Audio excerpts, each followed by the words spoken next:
Novas tecnologias surgem como alternativas para a solução de problemas sociais. O pesquisador Walter Katsumi Sakamoto, da Unesp de Ilha Solteira, fala sobre o desenvolvimento de materiais inteligentes. Ele e sua equipe criam sensores que podem ser utilizados para diversos fins, como avaliar estruturas de edifícios, diagnósticos médicos e até mesmo para a geração de energia. O Ciência Sem Limites começa agora. Está no ar o Ciência Sem Limites. Bem-vindas e bem-vindos. Como vocês puderam ver na abertura, o programa desta semana vai falar sobre desenvolvimento de materiais inteligentes.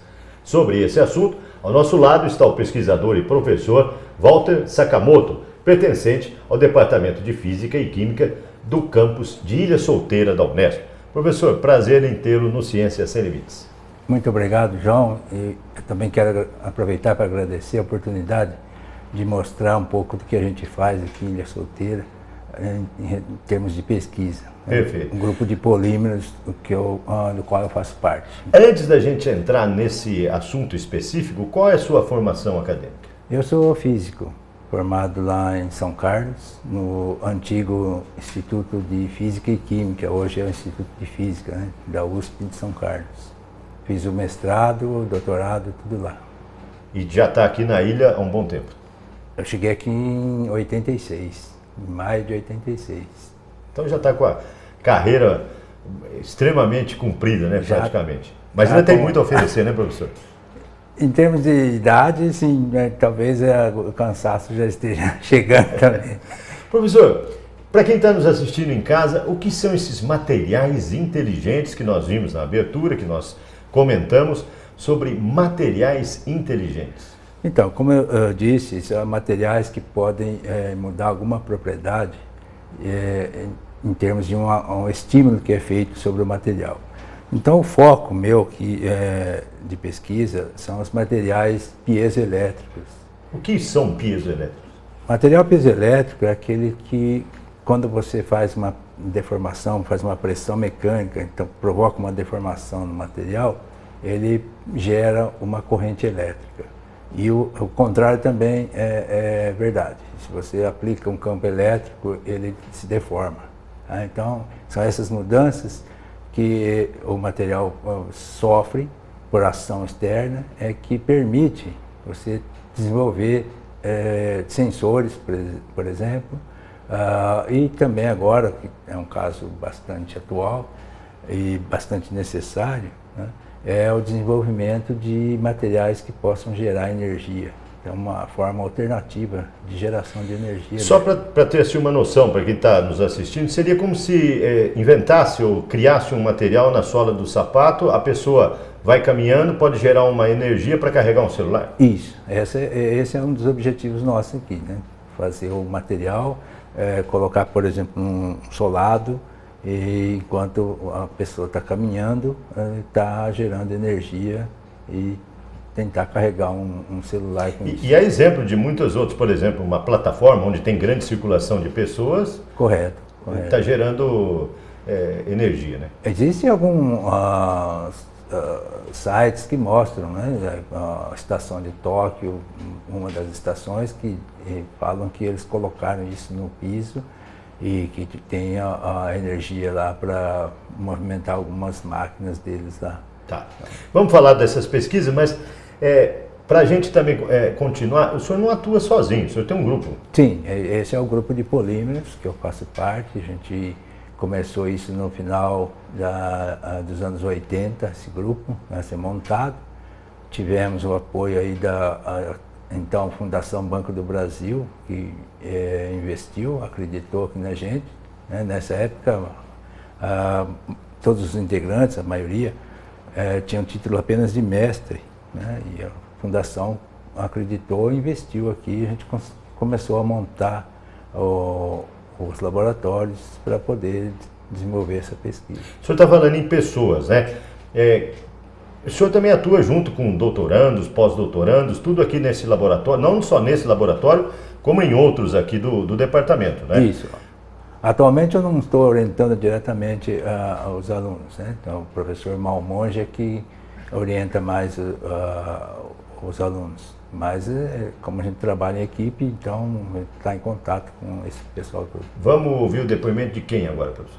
Nós podemos ouvir o Alex, que ele fez o mestrado e doutorado aqui, agora está fazendo o pós-doc. Perfeito. Roda o VT, vamos ver o Alex.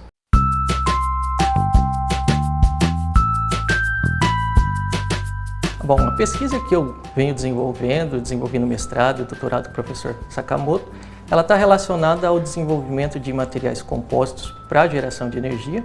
No caso, nós trabalhamos com compósitos piezoelétricos de matriz elastomérica, borracha natural, o poliuretano, e nós inserimos nanocristais de celulose buscando promover um aumento das propriedades piezoelétricas desses compostos.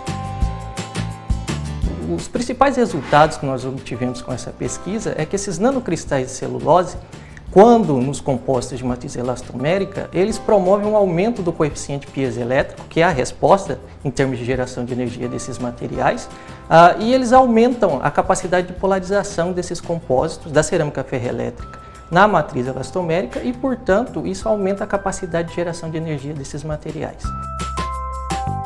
A pesquisa em si, ela visa contribuir, né, com os compósitos para a geração de energia e basicamente, né, promover uma melhora em termos do coeficiente piezoelétrico de geração de energia em si nesses materiais.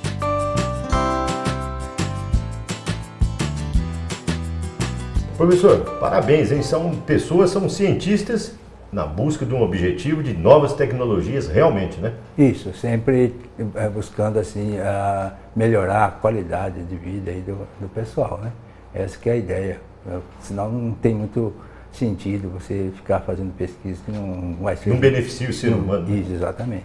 Ok, perfeito, hein, professor? Parabéns, nós estamos chegando no final deste bloco e no bloco seguinte vamos continuar falando sobre as suas pesquisas. Para você contactar o pesquisador, o e-mail dele está aparecendo aí na sua tela, sakamoto@dfq.fez.unesp. Para você conhecer um pouco mais sobre o campus, www.fez.unesp.br. Para você contactar a gente, cienciasemlimites@tvu.unesp.br. E para rever os nossos programas, www.tv.unesp.br. Um rápido intervalo e voltamos na sequência, um instante só.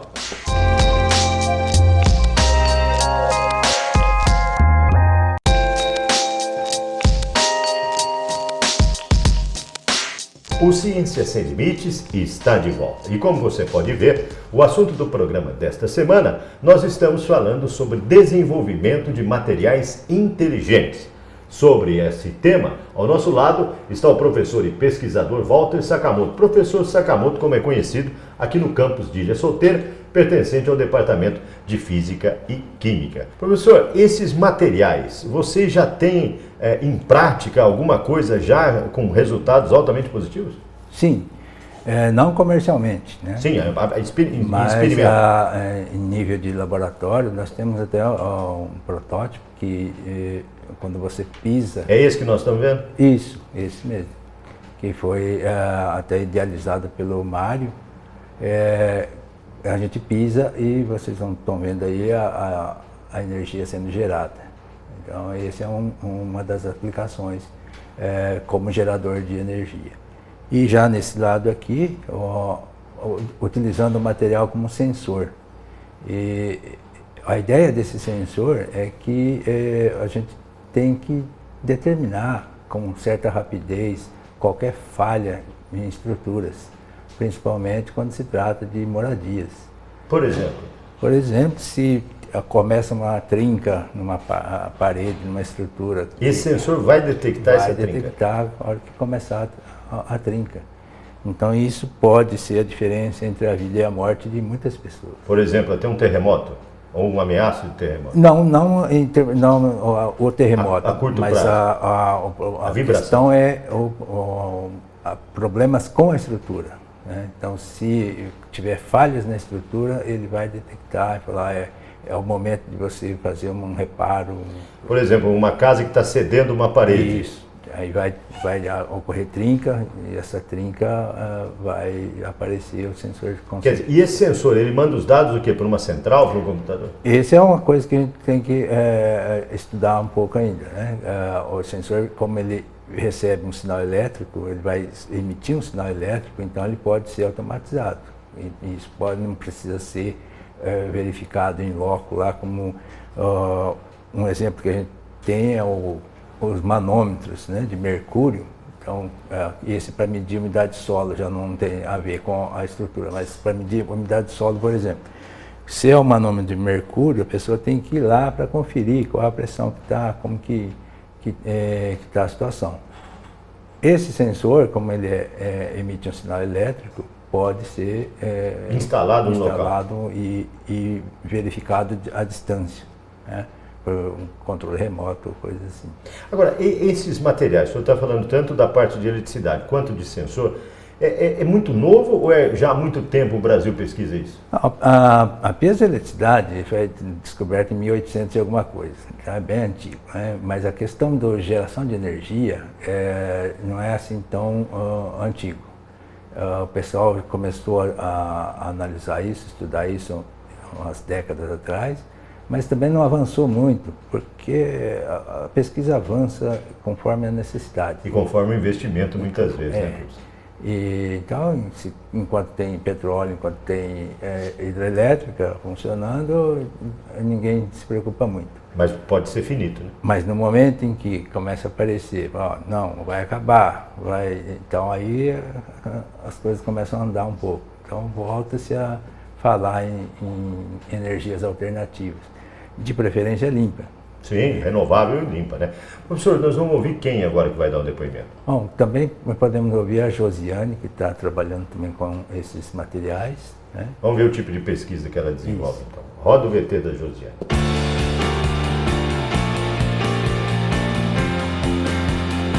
O meu trabalho junto com um grupo de pesquisa do professor Sakamoto está relacionado com a produção de materiais compostos piezoelétricos de cimento e PZT. O PZT é um material cerâmico piezoelétrico. E o intuito do trabalho é melhorar o processo de fabricação de forma que a gente tenha um bom sinal piezoelétrico para fazer um sensor em estruturas de concreto. A gente tem alguns resultados preliminares, onde a gente conseguiu resultados bons com um compósito de PZT com cimento 50-50, 50% de cerâmica e 50% de cimento, cerâmica, PZT e cimento.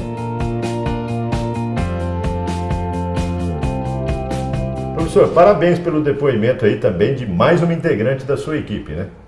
Isso, ela tá fazendo o mestrado e também está trabalhando nessa área aí, porque é uma área bastante interessante. Além de ser interessante, professor, quem está nos vendo pode perguntar a importância dessas energias limpas e renováveis. Como é que hoje está o conceito? Porque parece que as pessoas não se preocupam muito. Enquanto ele acende a luz da casa, é porque a hidrelétrica, a turbina está lá, mas a população vai aumentando e para se construir uma hidrelétrica demora muito, né?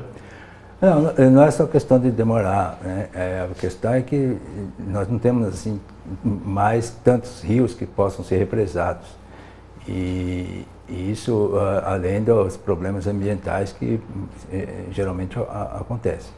Então, na medida em que começa a aparecer crises assim, energéticas, teve um tempo atrás apagões, aquelas coisas todas, então começa a ficar mais importante você ter uma alternativa, né? Não é que vai acender luzes na cidade, coisas assim, mas energias baixas, como você disse, carregar um celular, ligar um computador. Aquecer uma água.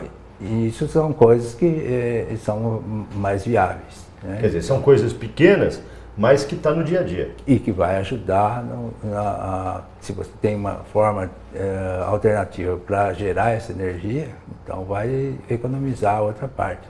Agora, pensando, se somar energia, esse tipo de energia, né, dos materiais inteligentes, a eólica, a fotovoltaica e tal, enfim, você tem um conjunto que ameniza muito a eletricidade convencional. Convencional, exatamente. Essa é a ideia. Então ninguém está sonhando, né, muito alto. Ele não vai falar, vamos acender a cidade de Ilha Solteira, não vai precisar mais da hidrelétrica, então... Aí também não dá para acreditar. Não é assim que funciona. E, felizmente, tem pessoas assim, muito importantes na ciência brasileira que estão acreditando na gente. Vamos falar sobre isso. Nós chegamos ao final de mais um bloco. No bloco seguinte, a gente continua a conversa com o professor Sakamoto, aqui do Departamento de Física e Química do campus de Ilha Solteira. Voltamos num instante só.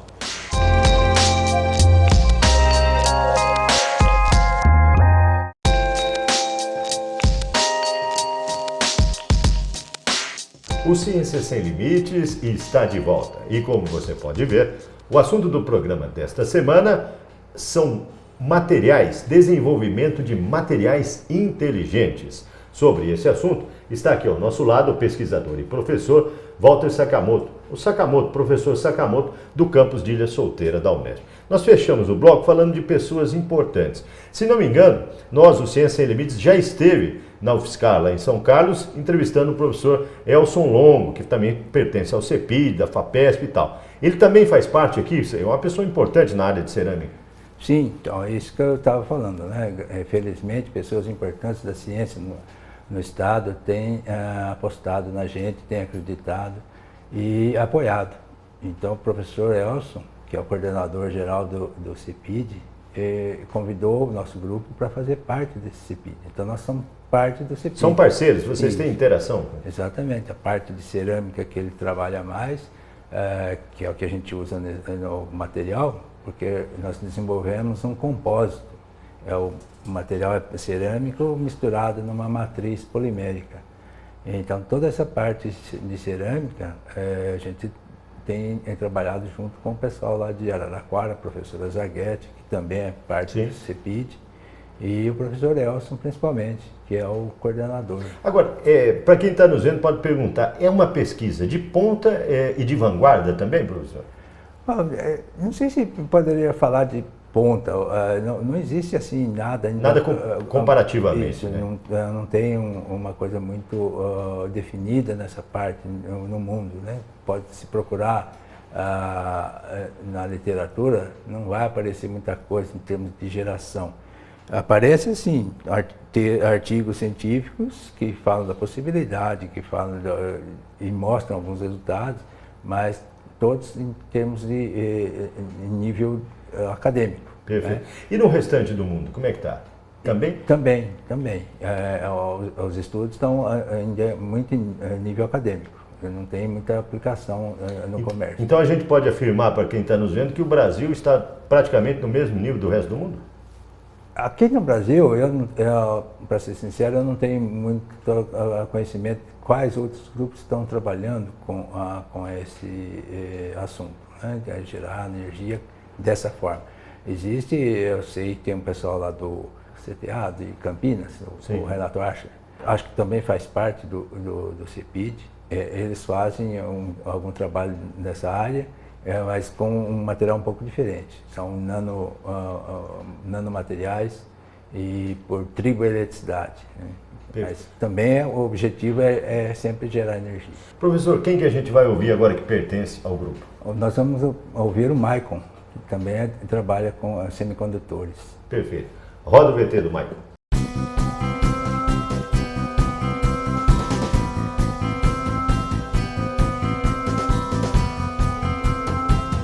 Bom, recentemente eu defendi meu mestrado e agora eu dei início ao meu doutorado e com o grupo do professor Sakamoto eu trabalho na parte de materiais semicondutores.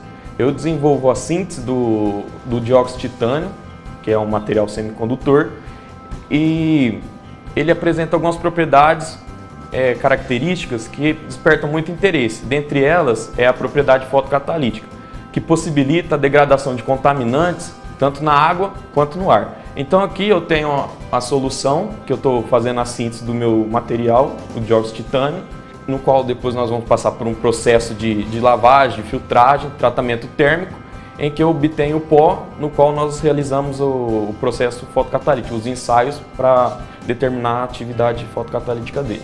Por meio desse material nós buscamos otimizar essa atividade fotocatalítica e, por meio da nossa síntese, fazer a síntese desse material de uma forma mais simples, buscando baixo custo de síntese do dióxido de titânio. O doutorado eu comecei recentemente, não tenho nenhum resultado, mas em questão do mestrado eu tenho vários resultados satisfatórios, nós conseguimos obter vários resultados bons, em que o nosso material conseguiu obter grande eficiência fotocatalítica. Ele degradou bastante o nosso contaminante.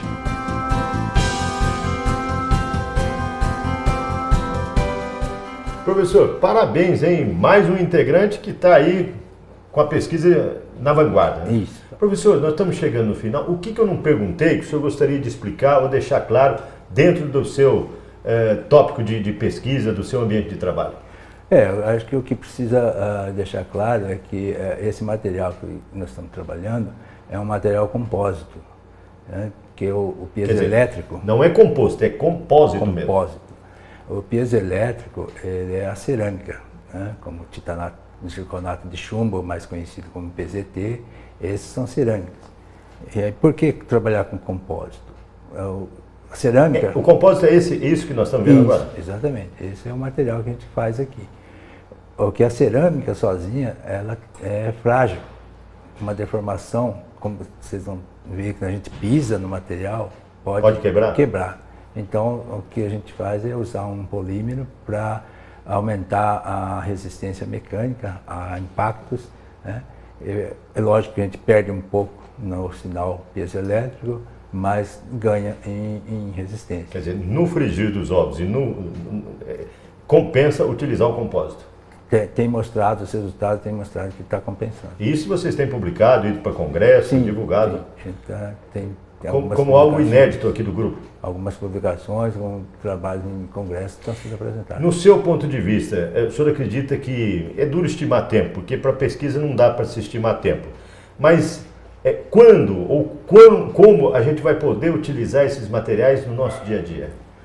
Bom, isso, como você mesmo disse, é difícil estimar. Em termos de ano? Porque depende muito do investimento, a iniciativa privada também interessar, dos alunos também, porque o aluno vem, faz a parte, depois às vezes vai embora, não continua.